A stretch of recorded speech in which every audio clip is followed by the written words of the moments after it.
Before I begin, I want to give a special thanks to Smotown, a fellow YouTuber whom I'm sure a decent number of you are familiar with. He does wonderful lore videos on video games, but predominantly ones on Elden Ring, and he reviewed a large portion of the script for this video. His knowledge of Elden Ring's lore far exceeds my own, so having his insight was invaluable. Like with past expansions to From Software's games, pre-existing questions regarding the lore are addressed, but inevitably, a lot of questions are ignored and a bunch of new questions are introduced. The Shadow of the Erdtree DLC is no exception. Nonetheless, theory crafters can continue to rely on environmental cues to draw reasonable conclusions. What I and other Elden Ring lore hunters have found to be a reliable source of clarity is the impact real-life religion had on the construction of the game's mythology. Personally, I've tried to draw connections between Elden Ring and all of From Software's games to the occult traditions, and the DLC not only further cements my belief in its influence, but also answers some questions that I have yet to hear any of the major lore hunters bring up yet. With that said, let's not waste any more time and jump into our first exhibit. For me, the biggest new question that the DLC introduces is the abyssal serpent. What is it? Where did it come from? Why does it reside in Mesmer's eye? In order to address those questions and how it links to the occult, I will need to start by pointing to another detail in Mesmer's design. Note that when we first meet him, the snake surrounding his body is red, but when we transition to the second phase of his boss fight, the snake turns white. This dichotomy of red and white was my first hint regarding the nature of the abyssal serpent. The colors stood out to me not just because of their importance in the occult, specifically alchemy, but also because I have become so used to seeing those colors in all of From Software's games, from the original Dark Souls all the way through Sekiro. Check this out. There's the red and white shields in Dark Souls 1 and 3, the crimson parma in Dark Souls 2, the red blood and white blood from Bloodborne, along with the red and white moons. There are also two examples of red and white from Sekiro. One is the red and white pinwheel, and the other, actually I'm just gonna save that one for a minute.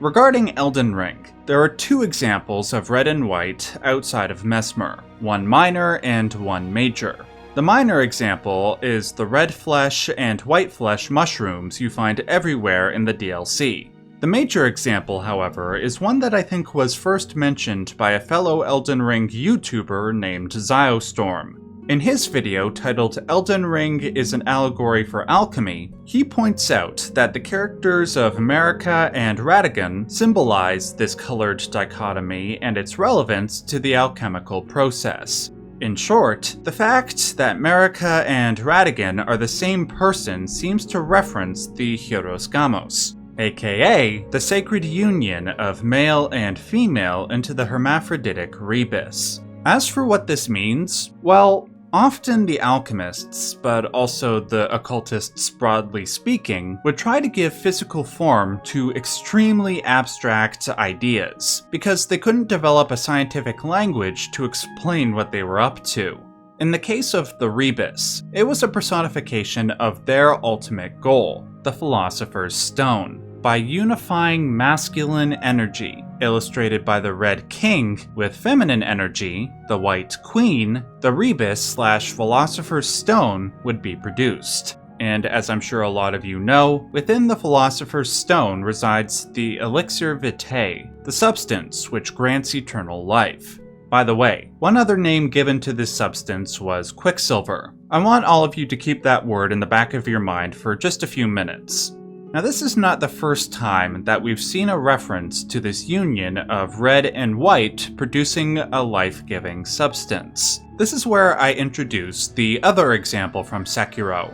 The healing gourd, which you use to replenish your health, was actually a tool used by Asian alchemists. They would place red cinnabar in the top part of the gourd and white mercury in the bottom part, and the marriage of the two would theoretically produce their elixir of life. And the equivalent of the elixir of life in Sekiro are the rejuvenating waters. The logic, quote-unquote, of this process is that the white mercury represented the male semen, and the red represented the female menstrual blood, which is used to create new life. But as interesting as this is, there is still the question of how it relates to Mesmer and the abyssal serpent. So, to bring it back to this question, we have to ask how it is that the Red King and White Queen unite. It's not as if they just got busy in the bath and suddenly they're one person, although that does sound like a cool concept for a cautionary teen horror sex movie, but I digress. What the Red King and White Queen needed was a binding agent, something to unite the flesh. For the alchemists, that agent was their god Mercurius. Now, Mercurius was depicted in a number of ways, but I would like to refer to the two most prominent. One form is the Void. Void refers to the black ether of the universe, the first matter, aka the prima materia of the alchemists. It is the void that gave birth to and holds the universe together, with its multitude of opposite elements. Mercurius is the underlying spirit that binds and penetrates every aspect of that void. Now, the other form, and probably the more pertinent form, is as a serpent, or more specifically, as two intertwining serpents, aka a caduceus. This, of course, is a reference to the Roman god Mercury, who also carries a caduceus staff and from whom Mercurius gets its name.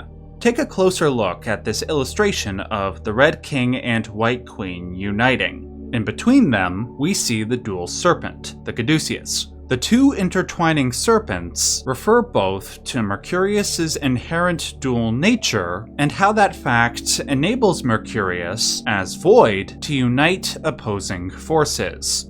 Now, if the image of the caduceus seems familiar to you, it's because it was prominent throughout the original Dark Souls games, specifically with the caduceus shields, but more importantly, with what those shields represented. That being the primordial serpents, Kingseeker Frampt and Darkstalker Koth. They too represent opposites, specifically light and dark, and they too emerge from and dwell in the dark void, or as Dark Souls 1 calls it, the abyss. Within the void/abyss, the opposites of life exist in chaotic disunity.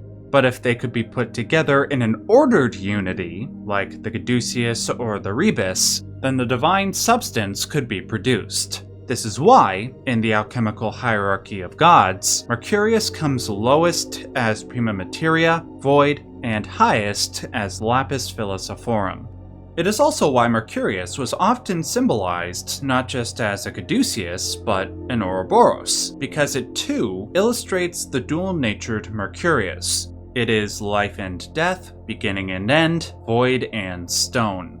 Now, to use terms familiar to Dark Souls, the lowest form of Mercurius would be the primordial serpents and the abyss. To use terms familiar to Elden Ring, the lowest form of Mercurius would also be the abyss, from which emerges the abyssal serpent, or base serpent, and its dual nature is personified in the colors of red and white. To me, the abyssal serpent, residing in Mesmer's eye, is this game's version of Mercurius, an entity which might be rightly categorized as an outer god. Now, to drive my point home, I will cite a few extra pieces of evidence. Note when you are fighting the base serpent form of Mesmer, his snake will appear briefly to attack you, and then dissipate into a dark, void-like substance. Here's a clearer view which I borrowed from a fellow YouTuber named BonfireVN. It emerges from the ether and then dissolves into black abyss. Note also the red and white hair on its body. Second, let us not forget Mesmer's relation to his parents, Radagon and Marika. As I just laid out, they represented a rebus figure, but a blasphemous one, hence why all their children were afflicted. Ironically, their union into the rebus would produce the life-giving substance, Quicksilver. Now remember how I asked you a few minutes ago to keep that word in mind? Well, get this. Quicksilver was the name the alchemists originally gave to mercury, the chemical matter of which Mercurius was made. Quote, "When the alchemist speaks of Mercurius, on the face of it, he means quicksilver, but inwardly, he means the world-creating spirit, concealed or imprisoned in matter, and that matter is the void."